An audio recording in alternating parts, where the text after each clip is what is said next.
Peter's story begins in a place that feels very familiar to many people who work hard and still feel uncertain about the outcome. He is standing at the edge of the Sea of Galilee, cleaning his nets after a long night of labor. Peter is not new to this work. Fishing is not a side interest for him. It is his profession, his livelihood, and his responsibility. It is how he provides for himself and for those connected to him. On this particular morning, the nets are empty.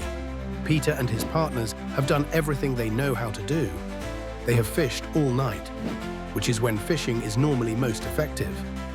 They have relied on experience, timing, and effort, yet nothing has come from it. This is important because Scripture does not hide the reality of effort without immediate reward. The Bible does not pretend that faithful people always see instant results. Now the night is over, the work is finished, the nets are being washed. This is not the beginning of opportunity. It feels like the end of it. It is in this moment that Jesus enters the scene. Jesus is teaching a crowd near the water, and the people are pressing in on him. He notices 2 boats by the lake. The fishermen have stepped away from them and are washing their nets. Jesus steps into one of the boats, which belongs to Simon Peter, and asks him to put out a little from the shore. Peter agrees. At first, this request is simple. It does not require belief in a miracle. It does not require a change in plans.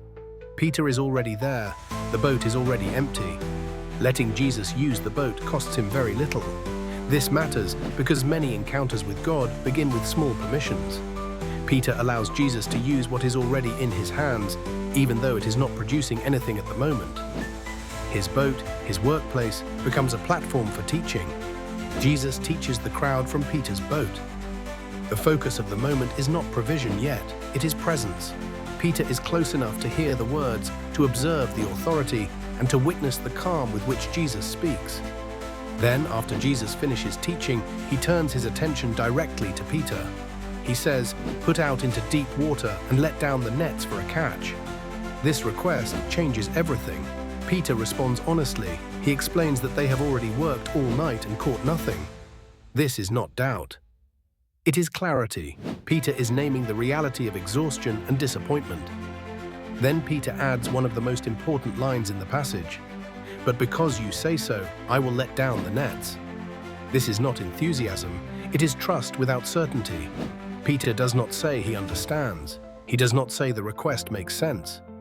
He simply acknowledges the voice that is speaking and chooses to respond. Peter lets down the nets again, using the same tools, in the same water, at a time that normally would not produce results. And this time, the nets fill. So many fish are caught that the nets begin to break. Peter has to signal to his partners to come and help. Both boats are filled to the point that they begin to sink. This moment is overwhelming, not triumphant. Peter does not celebrate. He does not boast. He falls at Jesus' knees and becomes deeply aware of who he is standing before. Jesus responds with reassurance, not correction. Do not be afraid. This detail is essential. The miracle is not meant to intimidate Peter, it is meant to invite him. Jesus continues, "From now on, you will catch people." Before Peter ever leaves his nets, Jesus fills them. This sequence matters greatly for understanding biblical wealth and work. Jesus does not ask Peter to abandon his livelihood without first showing that he can be trusted as a provider. He meets Peter in his work, blesses it, and then calls him forward. Peter's empty nets were not a sign of failure. They were a setup for deeper trust. The miracle does not require new equipment. It does not require Peter to change professions. It does not even require Peter to be more skilled. It requires obedience. This story shows us that provision is not always about effort alone. Sometimes it is about alignment, about timing, about listening. Peter worked all night with no results, yet one moment of obedience produced abundance. This does not mean effort is useless. It means effort is incomplete without direction. Biblical wealth is not portrayed here as luck or entitlement. It is shown as the result of trust meeting action. Jesus does not condemn Peter's exhaustion. He does not criticize his previous methods. He simply invites him to trust his word. This is deeply reassuring. Many people carry guilt when their work does not produce the results they hoped for. This story shows that empty nets are not evidence of failure in God's eyes. They are often the place where God steps in. When Peter, James, and John bring their boats to shore, they leave everything and follow Jesus. This is not reckless abandonment, it is informed trust. They have just seen that the one calling them understands provision better than they ever could. From a wealth perspective, this moment teaches us that God is not opposed to work, business, or provision. He enters those spaces and reveals that they are meant to be guided by trust and obedience. Peter's boat was not holy ground until Jesus stepped into it. But once Jesus did, ordinary work became a place of encounter. God still works this way.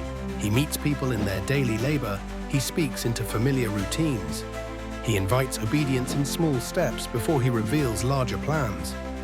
This story reassures us that God does not wait for perfect conditions. He meets us after long nights, in tired moments, and in places where we feel we have already done all we know how to do. And sometimes, the greatest breakthrough comes not from doing something new, but from trusting enough to try again. Peter's story reminds us that faith is not pretending we are not tired. Faith is choosing obedience even when we are. Biblical wealth begins not with abundance, but with trust. And sometimes all it takes is the courage to let the nets down one more time.